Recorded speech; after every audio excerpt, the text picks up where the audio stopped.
안녕하세요. 광명에서 온 자면보살입니다. 네. 선생님 또 저번에는 삼재 설명해 주셨는데 네. 또 연말 연초 되면은 막 네. 홍수마기 네. 하잖아요. 대체 그 홍수마기가 뭔가요? 홍수매기는 이제 그 말 그대로 매기예요. 큰 재앙, 홍수라는 거는 이제 우리가 알다시피 뭐 큰 재앙이 통틀어서 얘기를 하는 거거든요. 그래서 큰 재앙을 막아가라는 거야. 근데 이제 홍수매기를 그러면 왜 해야 되냐? 큰 재앙이 올지 안 올지 어떻게 하냐? 그러니까 점을 치는 거잖아, 그죠? 그래서 이 집에 큰 재앙이 오겠다. 내지는 또 누군가 하나가 크게 다치겠다. 뭐 큰 실물이 오겠다. 이렇게 하면 요새는 원래는 이제 옛날에 주부들이라든지 이렇게 빌면서 그죠? 연초에 정월달에 온 집안 식구들을 위해서 병이 나지 않게 병살, 또 손재살, 관재살 이런 액살들을 매기를 해달라고 해서 이제 홍수 매기를 한 거죠. 그죠? 그래서 지금은 근데 이제 그런 것들을 개인적으로 뭐 이렇게 방법을 할 수 있는 것도 있어요. 무당이 하는 방법 말고, 이제 풍수 같은 거 할 때 제가 또 이제 비보 같은 거는 말씀을 드리겠지만, 1년에 정월달에 하는 홍수 매기는 이제 무당들한테 부탁을 해서 할 수 있는 것들, 이제 그런 부분들은 꼭 하셔야 된다. 이제 그 이유가 있잖아, 또. 꼭 해야 되는 이유가.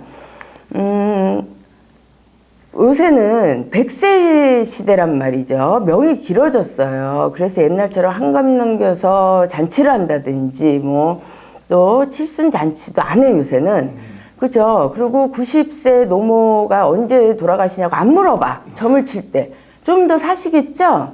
이렇게 물어봐. 그 정도로 지금 이제 명이, 우리가 이제, 길어졌기 때문에 언제 어느 때 젊은 사람이 먼저 가는 경우도 많아요. 예, 그래서 집안에 이제 노인분들이라든지 아니면은 또 그 병중에 계신 분들이라든지 이런 이제 분들이 계시면 사자가 이렇게 온단 말이지.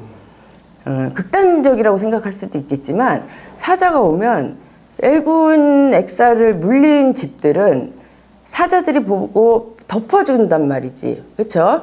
근데 그 애군 액사를 안 물리고 이제 연초에 액매기를 안 하고 이렇게 되면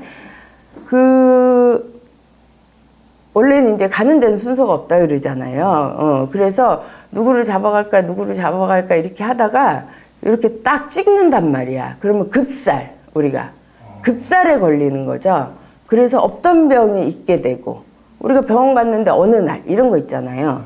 그런 급살에 걸리는 거야. 그래서 올해 초에 점 볼 때 저한테 그런 말씀 안 하셨잖아요.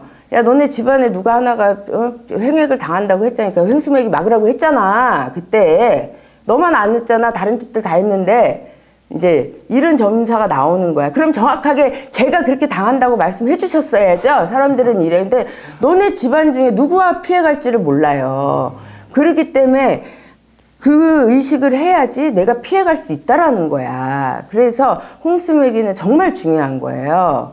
예, 그런 거를 이제 모르시는 분들이 있어서 요새는 이제 뭐 사고를 당하면 그냥 워낙에 차가 많으니까 사고를 당했나 보다 하고 또 병이 들면 워낙에 병이 많이 나니까 병이 들었나 보다 하지만 정말 이런 큰 사고가 났는데도 몸은 멀쩡해. 이런 거 있잖아요. 그런 분들 막으신 거예요. 또 그 병이 안 걸릴 병이 3개월 전에도 멀쩡했는데 병원 갔는데 급성이 왔어. 급살로. 이런 분들은 안 막으신 거야. 그런 경우를 우리가 이제 많이 보죠. 그래서 액매기는 꼭 하셔야 됩니다. 네, 특히 집안에 이렇게 노인 분들이 있는 집안 또 어떤 경사 또 시험이라든지 이런 걸 앞두고 있는 집들은 꼭 하셔야 돼요. 그런 집에 범을 많이 합니다. 그래서 홍수매기는 물론 모든 집들이 다 해야 되는 거지만 특히 이제 명심하시고 예, 집안의 우환가안을 걷어내는 거기 때문에 연초에 이제 해서 그 모든 애군을 다 띄어보내시기를 바라겠습니다. 네, 감사합니다.